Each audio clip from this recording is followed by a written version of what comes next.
la pantalla dice, apareció, te amagamos con no ponerla, pero después dijimos, ¿sabes qué? Sí, 4 días, 9 horas, 20 minutos, 11 segundos, y todas esas caras que ves de fondo tienen el desvelo de qué va a ocurrir este domingo. Vamos a hablar con Eduardo Fidanza a ver si él tiene algunas respuestas. Cuesta dar respuestas, Eduardo, ¿no?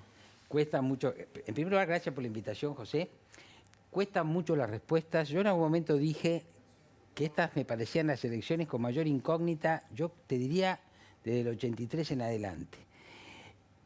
No sabemos qué va a ocurrir, nosotros que hacemos estudios preelectorales, los propios actores políticos, los observadores.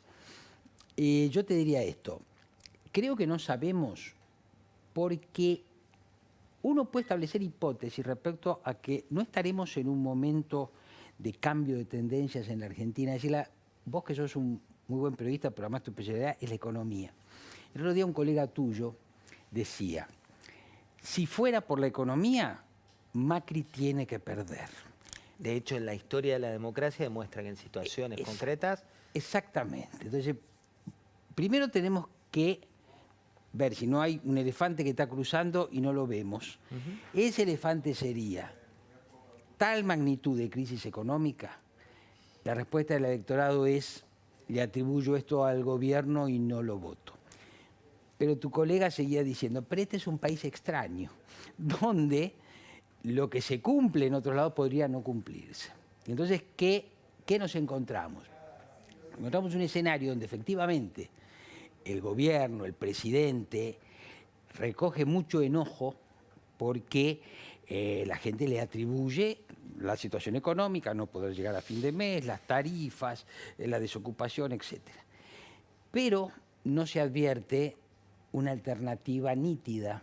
Eso yo lo vi mucho mirando Focus en el Gran Buenos Aires, donde vos ves a las clases medias, medias bajas del conurbano, protestando por la crisis económica, como te digo, pero no corriendo a abrazarse a Cristina Kirchner o Alberto Fernández. Es una frustración que no tiene o no tendría claramente una alternativa. Eduardo, ¿cuánto es la memoria política de los argentinos? Digo, uno lo ve hoy a Kicillof, midiendo realmente muy bien en la provincia de Buenos Aires, y vas al pasado reciente y decís, bueno, se hablaba de la pobreza estigmatizante, se hablaba de una situación económica donde gran parte del electorado hace un tiempo directamente no lo podía ver. Y hoy, la verdad, no solo lo ven, sino que las encuestas marcan que lo van a votar. ¿Cuánto pesa, digamos, la historia reciente cuando la economía va mal? No, yo te diría pesa relativamente, pero vuelvo. Un escenario es que a pesar del desastre económico haya una valoración de tipo no económica hacia el gobierno, que es lo que podría estar haciendo emparejar la situación. La otra es, o lo otro es, un escenario posible, que es el voto protesta o el voto bronca. El voto bronca es un voto caracterizado por el periodismo, pero ante todo es una experiencia muy vital. Lo escuchaba recién a López Rossetti hablando de la emocionalidad. El voto protesta es un voto de despecho.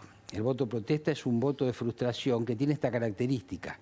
No se dirige tanto a aquel al cual se va a votar. No me fijo tanto en sus atributos, en sus características, si se gobernó bien, mal, sino que lo hago en virtud del rechazo al que me frustró. Es como un acto, digamos, de venganza, si vos querés. Entonces ahí se pueden justificar muchos perdones, muchos no me fijo, mirá lo que dijo, mirá lo que no dijo. No, si hay bronca, si hay protesta, va a ser en contra del gobierno. Si hay un voto más sopesado, más racional, pues es que la gente se ponga a revisar lo que cada uno dijo. Ahora, en general, José, si miramos las distintas expresiones políticas, pocos resisten el archivo. ¿No es cierto? Poco resisten el archivo. Se hace mucho hincapié en las cosas que Alberto Fernández dijo de Cristina Kirchner. O mismo Sergio Massa, ¿no? Digo, bueno, Sergio Massa, ni te cuento. Ves la imagen de Sergio Massa hoy con Alberto y Alberto tuiteándolo, pero si la foto de Cristina. Si extendés más la historia vas a encontrar declaraciones de Elisa Carrió severísimas, ¿no es cierto? Y más que declaraciones respecto del presidente, y sin embargo hoy son socios.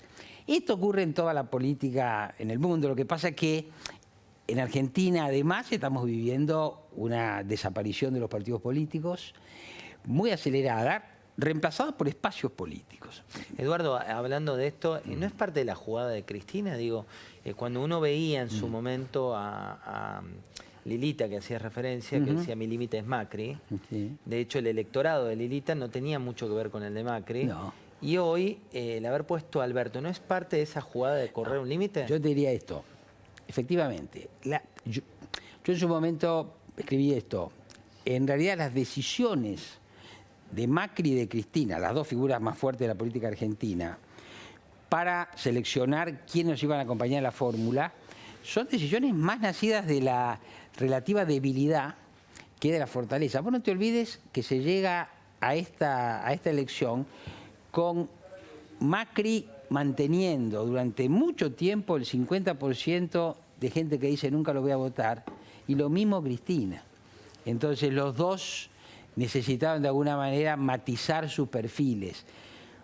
Macri descolocando al peronismo y poniendo con él, ¿no es cierto?, a un importante dirigente peronista, Cristina moderándose. Ahora, el resultado es dispar. Se observan muchas más tensiones en la fórmula Fernández-Fernández que en la fórmula Macri-Pichetto. La fórmula Fernández-Fernández es difícil de compatibilizar. Las tres figuras fuertes del frente de todos son contradictorias. Y aparte, digo, hay que ver el día después. Tengo muchas No, voces. el día después, bueno, el día después ya da para... No, yo creo que el día después del Frente para Todos es muy complejo. En virtud de esta disonancia disimulada con los cuales ellos se presentan. Pero acá hay una cuestión no solo de personalidades, hay una cuestión de orientación ideológica que se expresa en la polémica entre Nielsen y Kicillof, ¿no es cierto? Yo creo que en esa oferta opositora hay un ala moderada, si vos querés, de centro, y hay un ala más radicalizada, que es la cámpora desde el punto de vista político, pero que es también Kicillof. Kicillof es una persona respetable, pero su visión de la economía no es estrictamente la misma visión que alguien como Nielsen, por ejemplo. No, te diría que en términos de visión económica están en las antípodas. Bueno, eso es lo que te quiero decir. Y eso también proyecta una inseguridad. Hay que partir de una base, José. Vamos a las elecciones en una situación de debilidad económica extraordinaria, no te lo tengo que decir yo a vos. Bueno, mira, hablando de eso, dependencia, ¿entendés? Fortísima. Sí. Hablando de eso, tengo un tape para compartir con vos que tiene que ver con Axel Kicillof. Salió a hablar de economía, después salió todo el gobierno a hablarle a Axel Kicillof, pero veamos qué es lo que decía Kicillof. Sí, cómo no. Este gobierno dolarizó aspectos de la economía que antes no estaban dolarizados. Y sabemos que el acuerdo con las petroleras, que antes no existía, fue una decisión de este gobierno, está en dólares. Ahora, ¿quién gana en dólares? El gas está en dólares, la luz está en dólares. Muchos alimentos están en dólares porque han destruido el tejido productivo local y son cada vez más importados. Bueno, y Kicillof se metió en economía, el gobierno lo metió después con todo el gabinete económico respondiéndole. Pero esto de meterse en economía para alguien que pelea la provincia, ¿lo favorece o lo perjudica? No, a ver, vuelvo. Hay que ver cómo. Vuelvo a las emociones de López Rossetti. Hay que ver estas emociones cómo se administran. Una de las emociones que hay que administrar o que hay que seguir es el miedo. Y en este sentido, el gobierno está diciendo no volvamos al pasado, ¿no es cierto? Y ese no volver al pasado es no hagamos, se puede leer así, no hagamos cosas fuera del sistema, no corramos riesgos, no juguemos en contra del conjunto de los países o el conjunto del concierto internacional. Y Kicillof, al plantear estas cosas, se pone un poco en esa posición. Y yo creo que efectivamente no le conviene. Pero vuelvo, una cosa es que no convenga, otra cosa abstenerse de responder una pregunta. Él es un economista, es un economista con convicciones, y bueno, está jugando, creo que no le conviene, pero... ¿Y qué son las convicciones? Digo, cuando uno ve las fórmulas, y vos hablabas recién de algunas en particular, es como que los une más el espanto que el amor en algunos casos. Bueno, a ver, hay muchas jugadas tácticas y efectivamente. Ahora, yo distingo ahí. Axel Kicillof, podés estar de acuerdo o en desacuerdo, tiene una imagen de un buen tipo y además tiene convicciones. es una persona transparente, bueno, es un perfil. Ahora vos lo podés contraponer a Sergio Massa, que no ha resistido los archivos, que ha estado con uno, ha estado con otro, ha ido, ha venido, es otro perfil. Vos en PRO tenés mucha gente que tiene convicciones, cree en el presidente, cree en la gobernadora, bueno, gente, y después hay gente que va mutando. Ahora, vuelvo a decirte, que el elenco opositor tiene problemas de coherencia. Y yo creo que tiene en tanto problemas de organización. Si vos a eso le sumás que tiene problemas de financiamiento, es un hándicap. Pero ahora viene la pregunta, ¿cuánto pesa las campañas?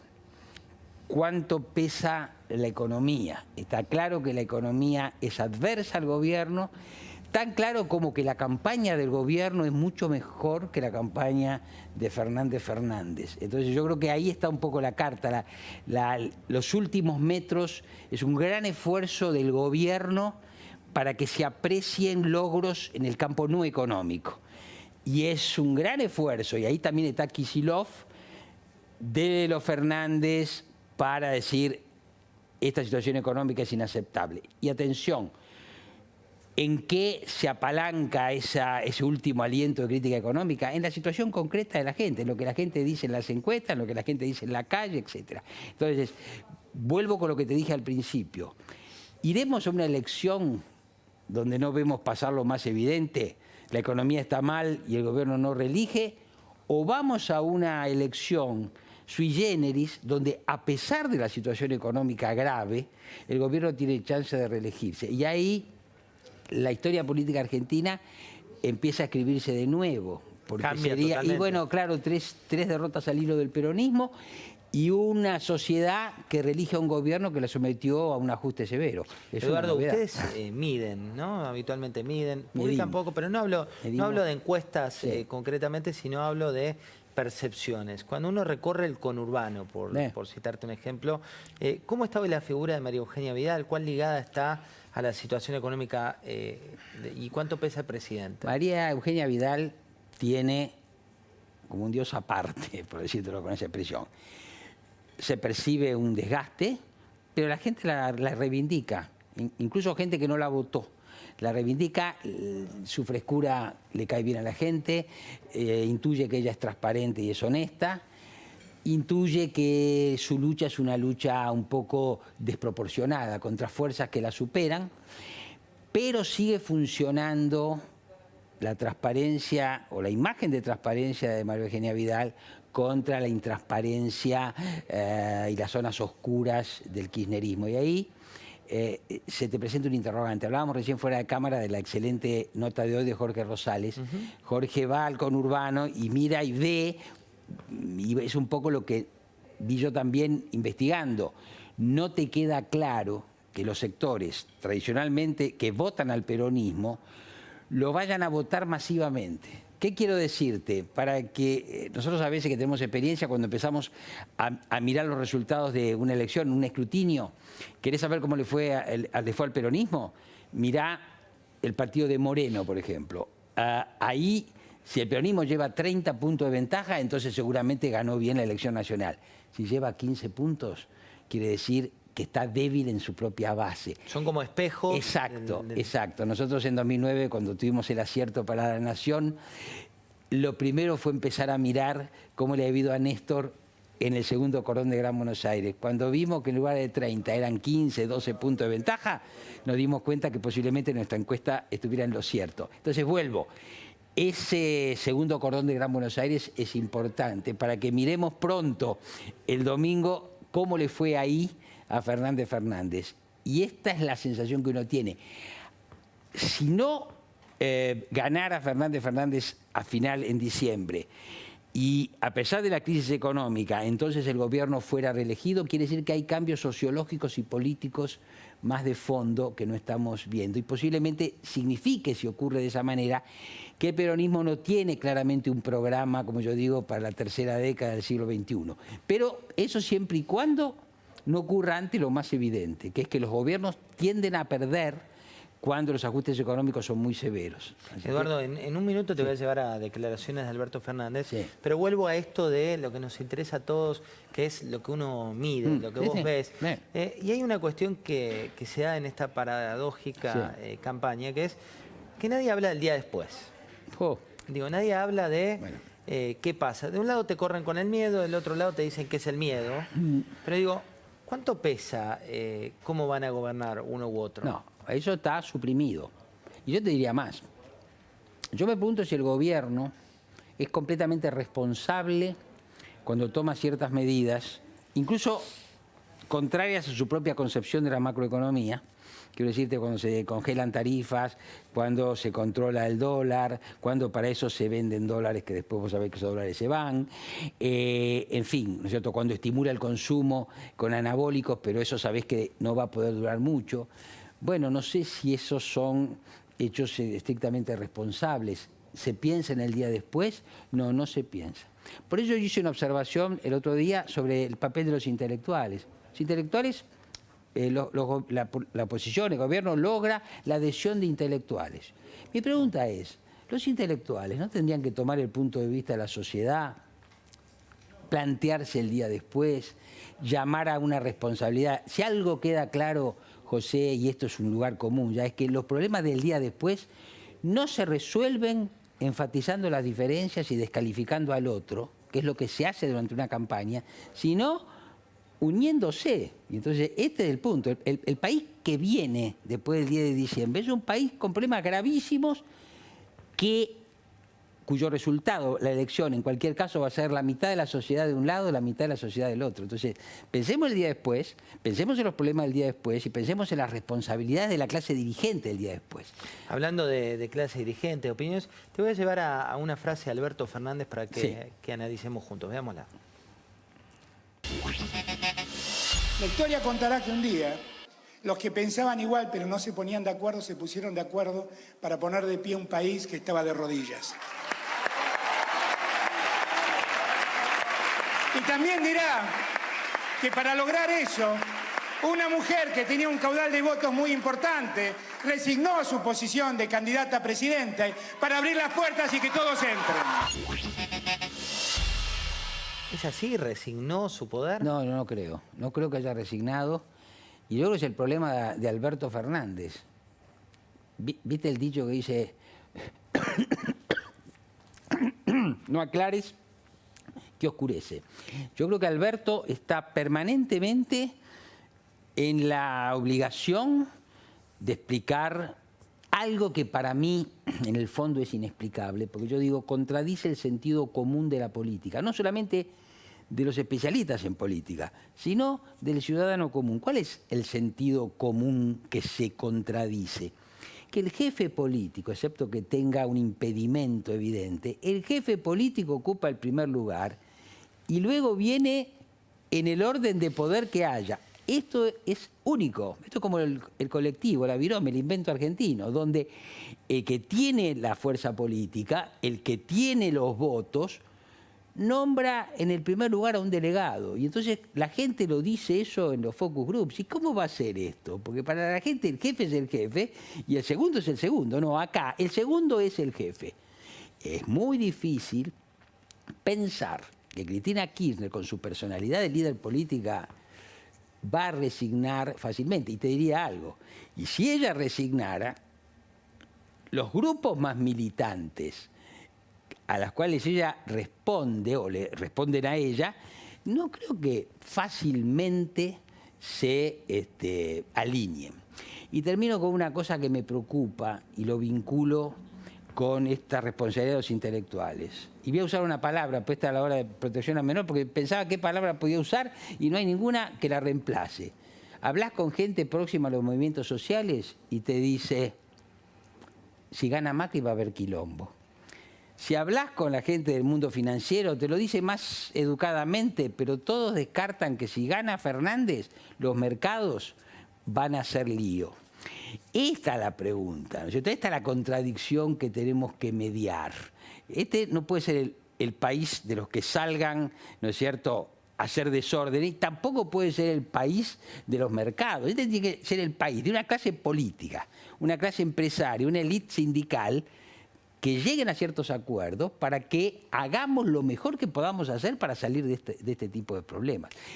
Esa preocupación por el día después yo creo que tiene que ser una preocupación de la cual tenemos que hablar bastante más que de tácticas electorales o de la simpatía con uno y con otro, etcétera. Por lo menos así me parece que me gustaría enfocarlo. Un placer, Eduardo. No, gracias a vos. Y él te lo dijo, de un lado los mercados, del otro los movimientos sociales, en el medio estás vos, estamos todos. El domingo a votar, paso obligatoria, es el domingo también a mirar La Nación Más desde las 17. Van a estar allí todo nuestro equipo, va a estar conduciendo Diego Seigman y Eleonora Cole, el noticiero central, pero vamos a estar todos y todos los analistas, desde Carlos Pañi, Joaquín Morales Solá, todos contándote qué es lo que pasa con perspectiva de lo que viene. Y ahora quédate, ¿eh? Volvió Pancho, el gran Pancho Olivera, volvió de las vacaciones después de un reemplazo genial de Carola. Quédate con lo que el día se llevó.